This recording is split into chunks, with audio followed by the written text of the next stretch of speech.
আজকে জাতীয় ঐক্যমত্য কমিশনের সাথে বাংলাদেশের ঐতিহ্যবাহী প্রাচীনতম রাজনৈতিক দল বাংলাদেশ নিজাম ইসলাম পার্টির মতবিনিময় অনুষ্ঠিত হয়েছে। সংস্কার কমিশনের যে প্রস্তাবনা, বিভিন্ন সংস্কার কমিশন যেগুলো সরকারের পক্ষ থেকে, অন্তর্বর্তী সরকারের পক্ষ থেকে গঠিত হয়েছে, সেই সব প্রস্তাবনার বিষয়ে আজকে আমাদের সাথে ডিটেইল অত্যন্ত বিস্তারিত আলোচনা হয়েছে। আমাদের কমিশনের পক্ষ থেকে আমাদেরকে যেই স্প্রেডশিট সরবরাহ করা হয়েছিল, সেই স্প্রেডশিটের মধ্যে প্রায় 166টি বিষয় ছিল। সেই 166টি বিষয়ের বেশিরভাগের সাথে আমরা একমত পোষণ করেছি। আমরা 6টি পয়েন্টে আমরা পরিষ্কার ভাষায় দ্বিমত পোষণ করেছি, আবার 10টি বিষয়ে আংশিকভাবে আমরা দ্বিমত পোষণ করেছি, এবং আমরা এই স্প্রেডশিটকে সামনে রেখে আমরা 12টি সুপারিশ আমরা প্রদান করেছি। আমাদের এই সুপারিশগুলির মধ্যে মৌলিকভাবে যেটা আছে সেটা হচ্ছে সংবিধান সংস্কার কমিশনের যে রিপোর্ট, সেই রিপোর্টে সংবিধানের যে মূলনীতি, সেই মূলনীতিতে বহুত্ববাদ শব্দটি যুক্ত করা হয়েছে। আমাদের প্রস্তাবনা ছিল, যেহেতু এই শব্দটিকে কেন্দ্র করে আমাদের বৃহত্তর জনগোষ্ঠীর ধর্মীয় অনুভূতিতে আঘাত লাগার বা এটা নিয়ে একটা বিতর্ক তৈরি হওয়ার সম্ভাবনা থাকে, এই জন্য এই শব্দটা পরিহার করার আমরা সুপারিশ করেছি। এবং আমাদের সংবিধানে ইতিপূর্বে সংশোধনের মাধ্যমে মহান আল্লাহর উপরে আস্থা ও বিশ্বাস হবে আমাদের যাবতীয় কার্যাবলীর ভিত্তি, যেই সংশোধনীটা হয়েছিল, যেটাকে বিগত ফ্যাসিস্ট সরকার বিলুপ্ত করেছে, আমরা সেটাকে পুনর্বহাল করার সুপারিশ করেছি। এবং আমাদের মৌলিক সুপারিশগুলির মধ্যে আরেকটি হচ্ছে সংবিধান সংস্কার কমিশনের সুপারিশগুলির মধ্যে আমাদের সংসদ নির্বাচনে যারা প্রতিদ্বন্দ্বিতা করবেন তাদের বয়স এখানে সুপারিশ করা হয়েছে 21। আমরা বলেছি যেহেতু একজন নাগরিক 18 বছর বয়সে সে ভোটার হতে পারে, সুতরাং তাকে নির্বাচনে প্রতিদ্বন্দ্বিতা করার ক্ষেত্রেও ন্যূনতম বয়স আমরা 18 করার প্রস্তাব করেছি। এবং অন্তর্বর্তী সরকারের সংখ্যার কথা এখানে আলোচনা হয়েছে। অন্তর্বর্তী সরকারের উপদেষ্টা পরিষদের পরিধি কত বড় হবে, এখানে আমাদের প্রস্তাব ছিল, আমাদের কমিশনের পক্ষ থেকে প্রস্তাব ছিল 15 জন, প্রধান উপদেষ্টার বাইরে 15 জন। আমরা সেখানে সর্বোচ্চ 25 সদস্য আমরা প্রস্তাব করেছি। এরপর বিচার বিভাগীয় কমিশনের রিপোর্টের মধ্যে আমাদের একটা বিষয় আমাদের সুপারিশ ছিল, সেটা হচ্ছে এখানে বিচার বিভাগকে দলীয় প্রভাবমুক্ত করার জন্য বিচারক নিয়োগ এবং বিচার কার্য, এইসব ক্ষেত্রে যে সমস্ত সুপারিশগুলি ছিল সেগুলির সাথে আমরা একমত। তবে এক জায়গায় আইনজীবী সমিতির নির্বাচন এবং আইনজীবীদের রাজনীতির সাথে সংশ্লিষ্টতা থাকার ক্ষেত্রে কমিশনের যে প্রস্তাব ছিল সেই প্রস্তাবের সাথে আমরা দ্বিমত পোষণ করেছি। আমরা বলেছি যে আইনজীবী সমিতির নির্বাচন এবং আইনজীবীরা দলীয় রাজনীতির সাথে সম্পৃক্ত হতে পারবেন, এটা আমাদের প্রস্তাবনা ছিল। এরপর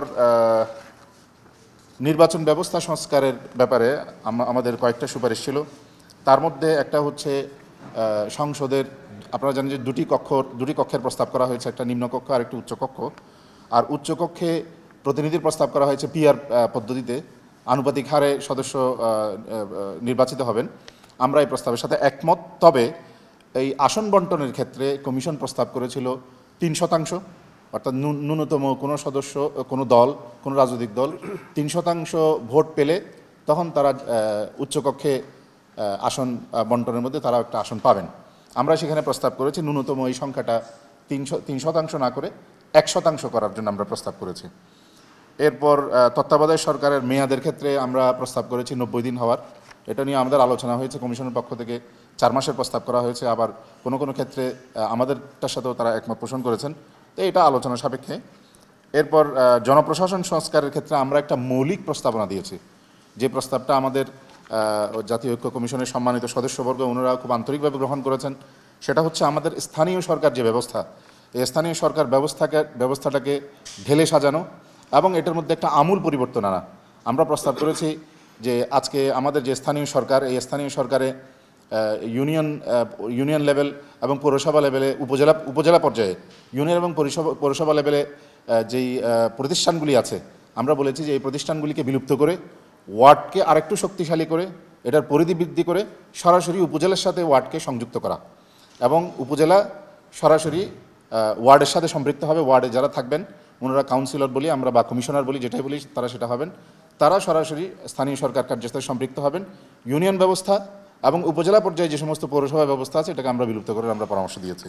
এবং আমাদের সম্মানিত কমিশনের পক্ষ থেকে যে প্রস্তাব করা হয়েছিল প্রাদেশিক সরকারের, এই প্রস্তাবের সাথে আমরা একমত।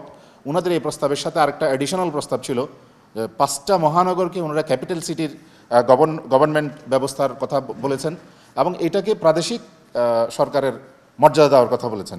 আমরা এক্ষেত্রে বলেছি যে প্রাদেশিক সরকার এটা থাকবে, যে কয়টা প্রদেশ হয় 4টা বা 5টা, কিন্তু সিটি বা মহানগর কেন্দ্রিক যেই ব্যবস্থাপনা এটা আগে যেভাবে ছিল সিটি কর্পোরেশন, আমরা বলেছি যে এটা সিটি কর্পোরেশনটাকে শক্তিশালী করে এটাকেই বহাল রাখা, এটাকে আলাদা করে যদি আমরা একটা প্রাদেশিক সরকারের মর্যাদা দিতে যাই তাহলে এখানে একটা অন্যান্য অঞ্চলগুলির সাথে কোনো কোনো অঞ্চলের সাথে একটা বৈষম্য তৈরি হতে পারে।